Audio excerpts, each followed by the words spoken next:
Hi, this is Thando Maumela, a life coach, a neuro-linguistics practitioner, a property practitioner, a mother and wife. You are on Betrayal Chronicles.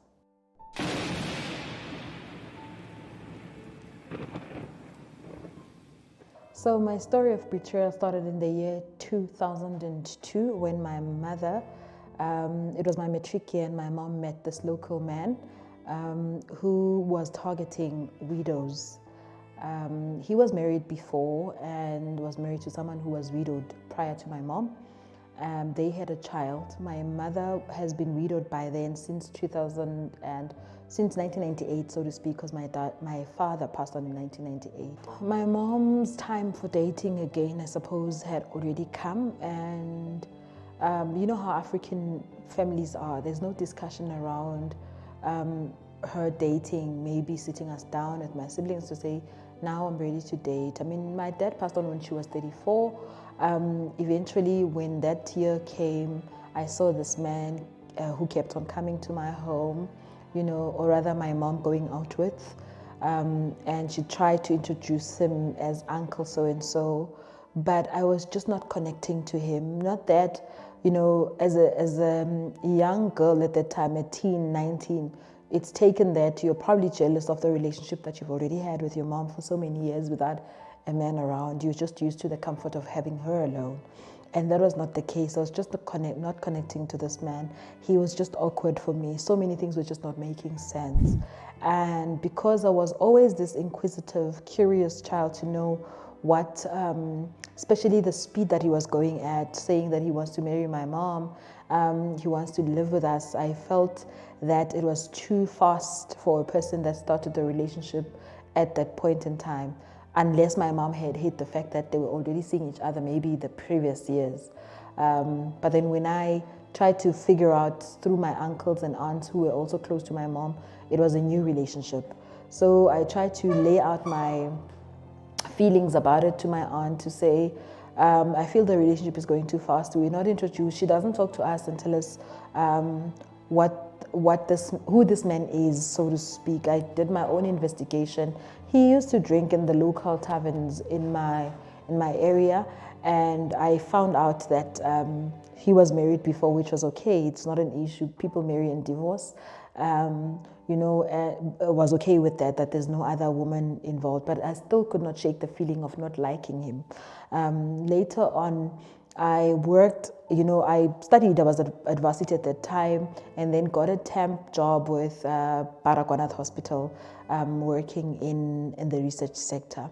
You know, one of the days I had seen the woman whom he was married to before come to swear at my mother because this man was not maintaining his child. And she said a lot of things that particular morning. I remember it was a Saturday morning of 2006.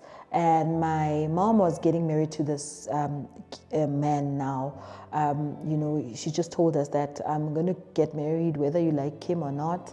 And for me, it was a matter of, I'm not going to get involved I'm not going to get in your way. I'll go to church anyway. You can get married. And at that time, my mom's spirituality had gone down. She was no longer the church-going, you know, kind of mom that we used to. So she had changed for him, who was basically someone that drinks for a living Monday to Sunday. There was no day where he was ever sober. He was now staying with us. They decided, obviously, to tie the knot so that it does not look like they are cohabiting. This is my father's property, by the way, that he comes to stay at. They stayed in the outside cottages together so that he doesn't occupy the main house, which maybe my mom felt like he was protecting us from having this man take over the home, but still it did not feel right. I then found out that this woman, the same woman whom I saw one Saturday morning swearing at my mom, is actually coming to the research department that we used to work at, and we were doing research on HIV, you know, like it studied research on women that are positive and are pregnant, and TB, and tuberculosis and pregnancy, including HIV. So this woman used to come in there. One day I saw her there. I don't know how to explain it, but the feeling was kind of, you know, it made me distracted for the day because she was coming to get milk for the baby that they've had with my stepdad. So this child was getting medication with her in the same department. So I was not working for the laboratory, but the pharmacy where they were getting medication was next to the laboratory. On the day that she was coming to fetch the medication, I happened to be going to the laboratory to get results for my own patients that I was working with as a counselor at that time. I tried to make sense of the situation, but I knew anyone that goes there, it's literally for someone that takes medication for themselves who are HIV positive, medication and milk for the baby who is HIV positive. At that time, Pelagon used to be distributed to kids who are HIV positive. And I could not focus. I went back to my office and I explained to a colleague what I saw. And you know, the advice that I'd received was that, tell your mom. When I told my mom, I'm telling you, it changed our relationship completely, because she really believed that I'm fabricating the story so that because I never liked the men anyway. So she felt that I'm fabricating the story. She did not want to believe me. And I said then, I mean, have you ever tested with this man? Have you ever made a plan to go get tested and be sure that he's negative like he said to you? The ex-wife cheated on him, therefore obviously got HIV, ended up breastfeeding the child. Now the child got the disease. So the story did not connect between him separating with his wife, the wife being HIV positive and taking medication, and the son taking medication. It did not make sense to me at all. Then I tried to show my mom reason, and she would get angry, literally on fire, and we would not at all be on speaking terms at times for weeks or so. Not a day did this man maybe try to reconcile us, because I believe when you live in a household where there's tension, as a man of the household, you would want to, sort it out, because you don't want to live in tension. He didn't. So I remember my mom coming with results one day, threw them on the table, finding me just studying, my books, and just said, here are the results. He's negative and so am I don't know what's your issue, and I said to him, don't you know about someone who's been HIV positive, who's a carrier, who's taking medication and it's suppressed in his, in his CD4 cell count, the viral load does not detect the HIV. Don't you know about such? Knowing my mom, who was very smart, very not only intelligent, but also very, savvy in terms of knowledge. She knew much about HIV and knew most of the things, because most of our family members passed on with it, and she was the one to take care of the family members, because she was the most responsible amongst the siblings. For some reason, she believed this man. Fast forward, life went on. Did he ever stop cheating? No, he didn't. Even when I would tell my mom, she would try by all means to hide it, though I could see that she eventually knew that the man is cheating. However, she did not want me to see him that way, because for the longest of time, I ended up letting it go, letting this man stay there, but we did not have a relationship. But it was a very cold season in my life. As life went by, my mother decided that she's, well, she didn't decide, she told me that she's gotten retrenched. The company has merged with another company. She was working for Bidvest company rather. So it was the fleeting company at that time, the portion of Bidvest where they fleeting cars. So she said they are retrenching. It gave me that story. I also had my job ended, looking for other jobs. I took it as that. As time went on, I met my husband, I got married. It was time for me to leave house. Already by then, my stepdad had left because my mom is no longer employed. Typical of, someone that has come, that comes for widows in general. He had left living with another woman, but I did not know that they separated and he was already now living with another woman. I just thought they had their own differences. Also because I was, always being the one having to separate them each time they fought, until I gave them an ultimatum that it's either they move out of my father's house, go and live elsewhere, or they separate. So when they separated, I was never told what was the reason. We lived with my mom, but I could see she's hurting, and I thought to myself, it's because of the rumors I heard that this man is staying with another woman and has already had another child at that time. And this was 2015. I was already in my second year of marriage. My mom suddenly got ill.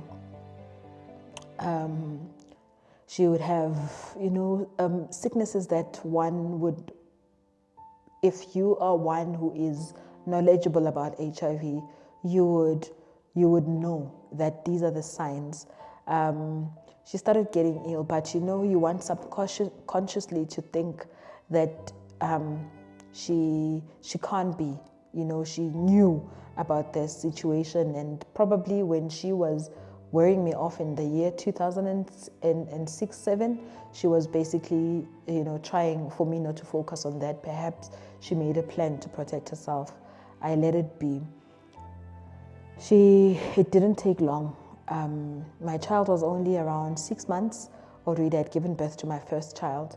My mom started getting worse just as I left home. You know how Africans, when you give birth, you stay with your parents and then they'll release you to your husband again. When I left, my mom started getting sick. When I took her to the doctor, she was diagnosed with thrush and that. Still at that time, she would select the doctor that I take her to, which only made sense later. I'll tell you why. I took her to a doctor here in Johannesburg CBD. I knew the doctor. She always used that doctor all the time. But I thought it's because it's our family doctor, since our initial one had left Johannesburg from Mpumalanga. We went there. On this particular day when I took my mom to the doctor asked me something weird. I see your hands are pale. Please go. I'm taking my mother to the doctor, but the doctor says to me, my hands are pale. I must go bring drops of my urine. Now, as I think about it, it was his way of getting me out of the room so that they can discuss why she had not told me that she contracted HIV. So my story of betrayal is, number one, for a good solid 7 years, I felt betrayed that my mom did not trust me enough to tell me that she contracted the disease. I know she felt like she failed me because I had warned her through seeing the woman coming in to take medication at the same place that I work at. I knew that she felt like telling me would mean that I would tell her that I told you so. But just the opportunity to give me to care for her, she didn't give me that chance. I found out on the day that she passed on that she died from an antiretroviral disease on the 30th of October 2015. So here I am, I just had a baby. I needed her the most. I'm a first-time mom, and I know how much she was looking forward to me having children, but she just wasn't there for me. She couldn't. I then discovered that she had made a decision that she's not going to drink her medication. So it means she started not drinking her medication for some time. She packed it in plastics and hid it. She was suffering from depression and anxiety disorder because of having to live your life, blaming yourself, having to live your life in shame, not knowing how to tell me.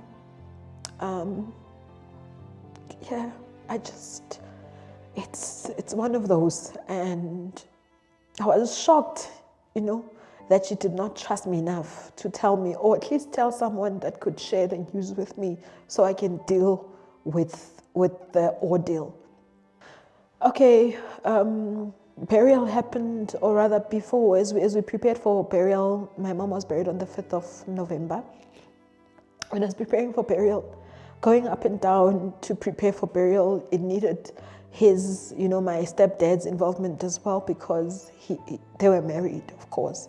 So I tried to let him know. He didn't come the entire week, only came the Friday of the day before the burial. When he came, he found out that I'm also laying a tombstone for my mom, because I didn't want to spend much. Also, she had, saved up for her things. She paid funeral parlors and for her tombstone. All I needed to do was top up for the coffin and top up for that kind of tombstone I wanted. So having to write on the tombstone, I was conflicted whether to write my family surname or write all the names and the surname, that includes this man who gave my mom this disease. I didn't know what to do. My husband then advised me, just write them as they are on the death certificate. She is a sithole. At the end of the day, you can't change anything about it. I then, did that. We buried my mother. My stepdad came. But as he came, he felt uninvolved. He felt that he was not included. But how do you include someone who was not there? My own husband did not know my stepdad until the passing of or that he existed until the passing of my mom. When my stepdad then went to the master's court to file so that he can get my mom's estate. While at that, I had to now be fighting for my mom's estate, which, costed a lot of money, because they're married in community of property. He deserves 50% of everything as per the law. I've had to pay for lawyers to ensure that he gets nothing from everything that my mom had worked for. Remember, my mom was left her job, resigned. The truth is, she resigned, not retrenched. She told me that just to ease me off, because she was depressed due to the disease, or finding out that she's HIV positive. Then, a friend of hers, or rather a colleague, decided to tell me the truth and the investments that they were there. I knew she had a will, so the will did not include my dad, my stepdad, but it did not change the fact that they're married in community of property. It was a difficult first 3 years of my life. It was it was a nightmare.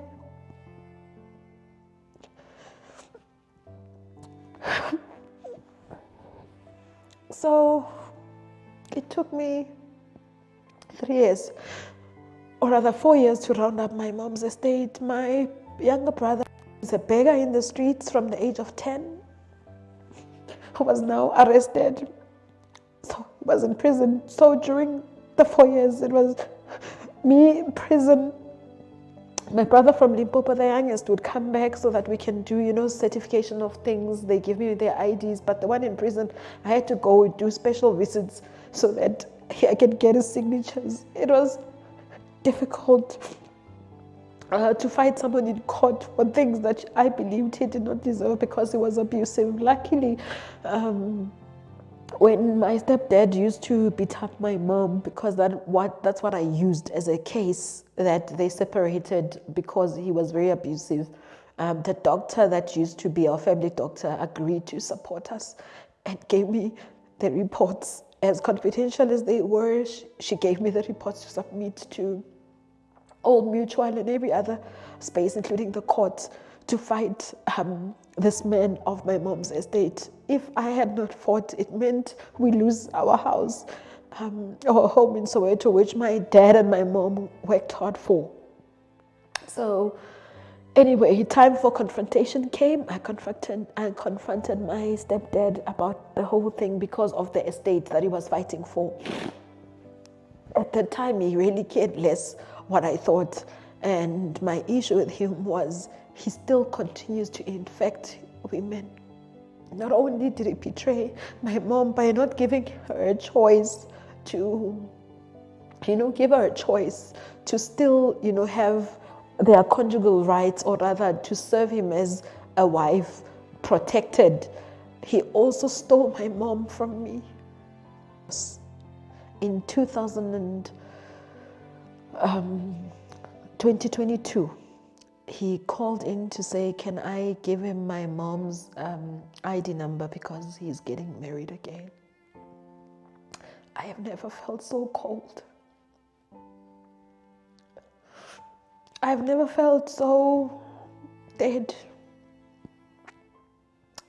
It was the first time I decided to go to my mom's grave.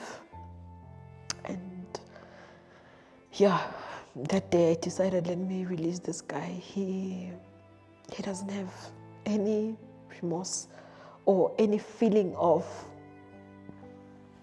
sympathy in him. Instead, he still goes out to infect other women. He is married to someone else now. And I did not deny him the documents he needed. I took them to his house in Soweto, or rather my husband took them there, because we discussed that I needed to forgive him one way or another. Yeah, and I must say that for the first time on my mom's birthday, the 10th of June 2022, I felt peace within. I did not feel the pain that I would usually feel. I would actually know when it's that time of the year. Her birthdays were a big deal to her. All our birthdays were a big deal to her. You know, in November, burial time came. I did not feel how I used to feel. Even this year, my mom in her early 20s until late 40s, she used to have a piercing, a nose ring. So I decided this year, because of how I feel, that I feel better. It took me 8 years to feel the way I feel. Let me have a nose piercing just for a year in memory of her. Oh, that's my story of betrayal. Betrayal affects every area of life in its spectrum. It affects people differently. I believe that my mom's death caused my brother anxiety. As much as he's a street beggar, he's always lived in the streets. We didn't force him to come back home. He'd come back when he wants to.